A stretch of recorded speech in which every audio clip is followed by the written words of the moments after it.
Herkese merhaba arkadaşlar. Bugün sizler için Ebru Şahin'de ve Akın Akın Özü'nden yepyeni haberler hazırladım.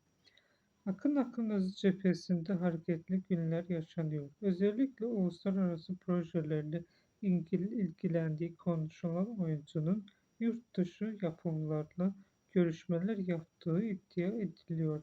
Bu söylentiler henüz netlik kazanmış olmasa da Akın Özü'nün kariyerini global ölçekte büyütmek istediği açıkça hissediliyor.